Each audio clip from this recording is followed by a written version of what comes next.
Hello everybody and welcome to this playthrough for Rookie Division with various wind for the City Park and the Breakpoint tournament here in Golf Clash the game. Before we take a closer look, make sure that you do hit the thumbs up button, also subscribe to the channel and turn on the notifications. This tournament has the new putter, and this new putter is much more difficult to play with than the other one. So have in mind that you need to put yourself close, and you need to really think about that even if you miss your shot, aka not dropping your shot from hole-in-one, an eagle or an albatross, you need to put yourself close enough so you can make the putt easily, because the greens on the City Park are very bumpy.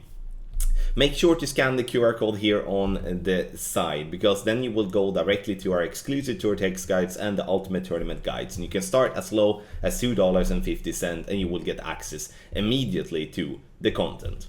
Follow the info box on the right hand side to get the club distance adjustment, elevation adjustment, also what ball and club type I suggest you to play with. Have in mind that those are all suggestions and you don't have to follow it if you don't want to, but there is always a plan behind it. So let's go to hole number one.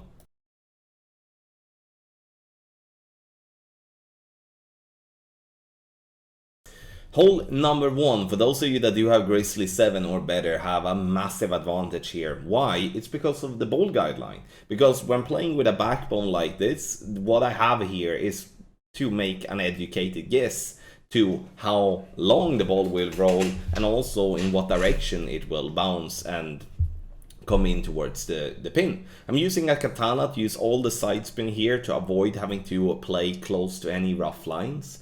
A medium distance plus 10, trying to center the ball properly, hitting perfect, and the ball will always be around the hole. Obviously very important to have in mind to not go too far or too short to leave ourselves with a tough putt.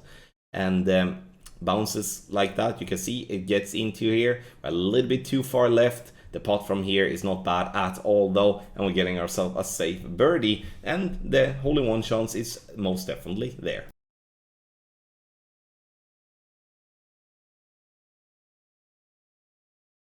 If I would rank par 4s in this game, this would absolutely be one of my least favorite ones. Because, I mean, look at all the bunkers, look at all the bumpy parts. And what I'm looking to do here now is to get myself to a distance that will allow me to do a rough bump on the second shot. Therefore, I'm also using a power 3 ball here, where playing with a power 4 or power 5 ball would also be good. It would even be better because you will reach longer and you don't have to push the drive that hard. So a controlled drive where it bounces and to roll and to get through the rough is the plan. Now here obviously I'm not getting through the rough, which is a crappy replay, but to display what I'm actually looking for, rolling through the rough allows me, even with a lower level sniper, to play towards the pin. Here it's all from medium to maximum distance, and now it's time to find a spot that gives us a consistent ball guideline rolling up towards the pin. And what that is that you can see that I moving left, the more right you're getting, the more inconsistent generally the ball guideline is getting. So try to find a spot and then try to replicate it obviously for the next time. No elevation for the second shot, and we're playing once again all from medium to a maximum distance of our club here. Center the ball, hit perfect, and this will give you a solid chance for a drop. And I do think as well, when it comes to the rough bump here on this hole, the rough bump gives you a better control of how, if you will miss, that you will actually stay close to the pin, where the bounce up will be very difficult to control the speed and will therefore risk putting you in positions where you can have a worse putt.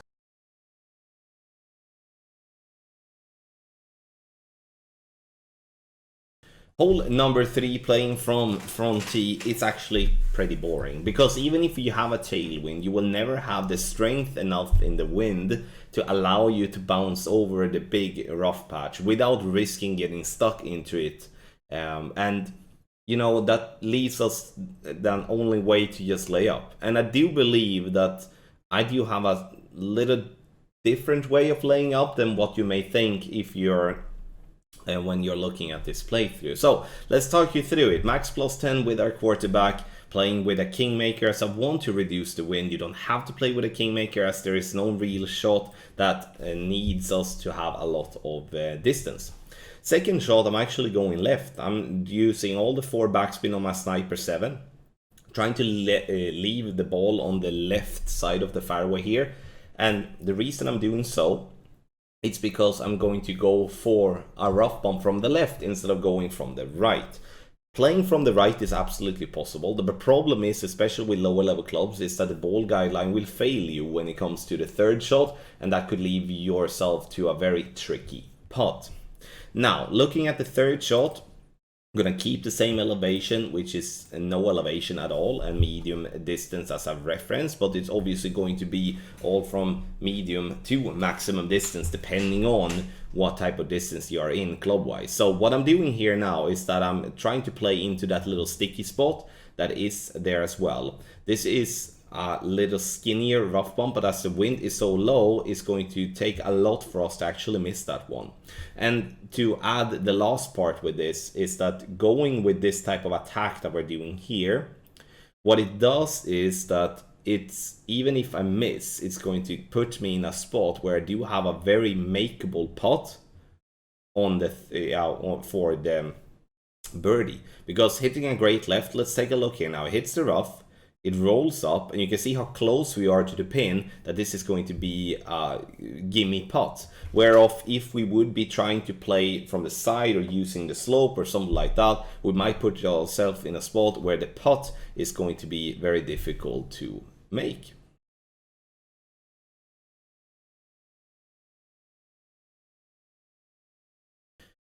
Players always ask me, why do I go for so many rough bumps? It's because the rough bumps is the best way to attack the pin for drops many of the times. Not all the time, but in a scenario like this where we do have a rough bump that allows us to have a nice ball guideline, to then have a bounce up shot with a ball guideline you can't really read and stuff like that, then for me it's a no-brainer. If you want to go for a hole-in-one, I believe that even from the front tee, we should be playing an aggressive route here. Sure, always playing aggressive means that you take a bigger risk, but I'm not here to give you a safe way for a birdie. I'm here to give you an alternative for getting a hole-in-one, and the best way is this way. Medium distance plus 10, using a ball with 3 left spin, also using enough top spin to get the ball guideline slightly short of pin, because have in mind the backbone does not have a fully developed ball guideline, and we need to compensate for that,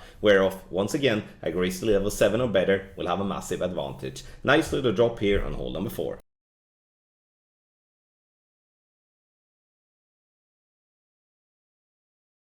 On hole 5, I truly want to display a different route here, which I do believe is actually, what can I say? This is definitely a route where consistency is giving us a big help.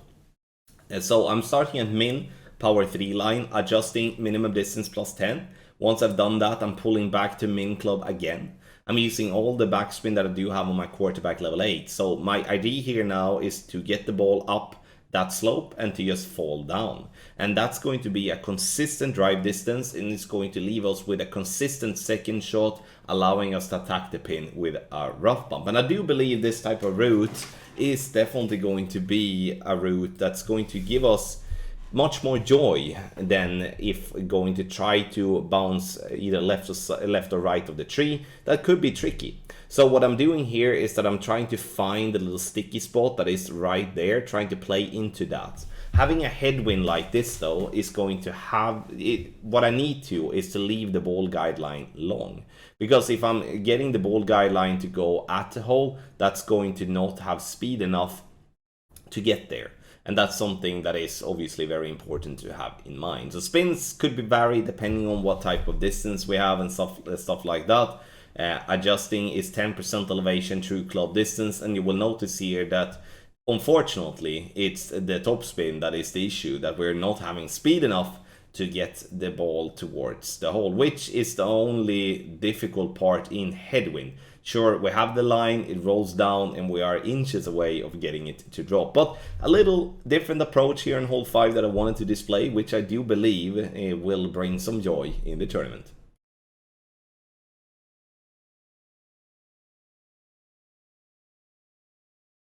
For hole number 6, we strongly advise you to play with a power 5 ball. The Big Topper is a perfect club here to ensure that we're getting distance enough on the fairway on the left. Because why, or let's say like this, why is distance so important here on the drive?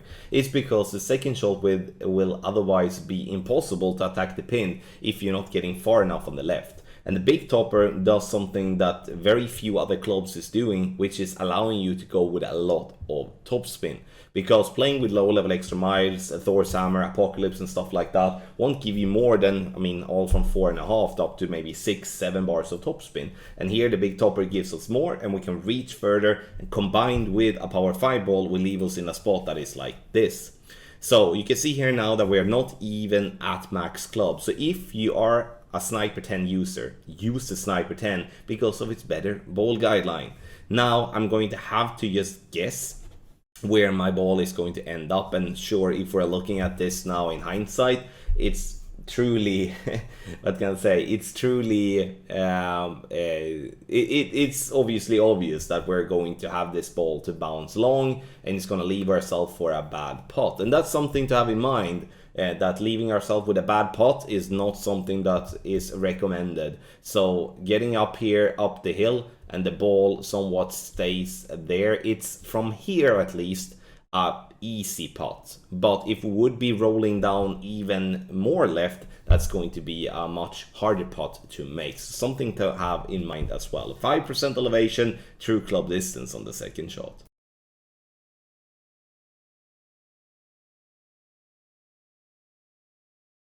Hole number 7, here we're going to bounce over to the left hand side. 3 left spin and 4.5 bar top spin. We do want to reach as far up there as we can. Now, when the screen turns very pixely, we're going to make an adjustment of max plus 10, and we're going to use approximately 3/4 of a ball of left curl. I'm using a katana to give myself the side spin 3, as it's not necessary with any better power. I'm making sure not to use a kingmaker, and I'm saving those here. Obviously, if being, I mean, no, there will be no time where a kingmaker actually will be something to play with. Now, right, so here I'm kind of exploring different alternatives here, because the rough bump there, you know, if we can play a rough bump, why not, you know? But ending up playing the standard way, which is bounce on the fairway over towards the pin.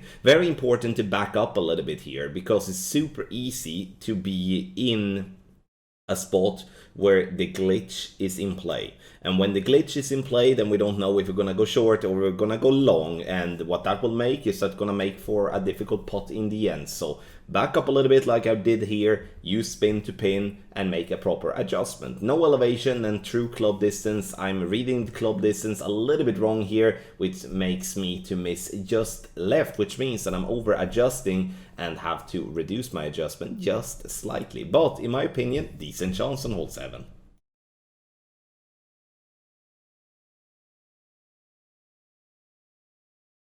From a putting perspective, this hole is going to be the most difficult one to always get yourself close. Sure, you can go for a sand bump here if you would like, and that sand bump isn't actually as bad as it looks, but the normal way of playing this hole is to play with a long iron with a good amount of backspin. The Saturn is a perfect club for that, max plus 10, and I'm using a power 1 ball. If you can get yourself close like this, if you're missing, and that's the thing to have in mind, then that's going to be the way to play. But the difficult part in some wind angles is that you get such a push from the wind that you will need to catch the slope very high up, and the ball rolls down, and if we miss, we do have a very long putt.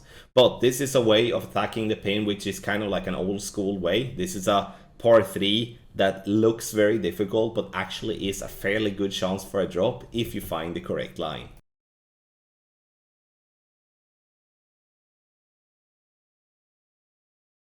Hole number 9, now we need to take ourselves down the right hand side, and the best way to do this in tailwind is to use our quarterback and a power 3 ball. The power 3 ball not so much for the drive, but especially the second shot, because using a power 3 ball here together with the sniper is going to allow you to go a little bit short on drive and still be in range for the play we want on the second shot, especially if you are, as me, having Sniper 7.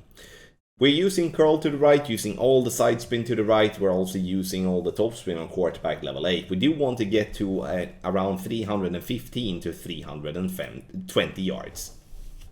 Second shot now. Right, this one is a classic because we have it's very common that we are bouncing on this pad over and attacking the pin. This is probably one of the most flat greens we do have of the city park, which also allow us to make some errors and still be in decent shape for the putt.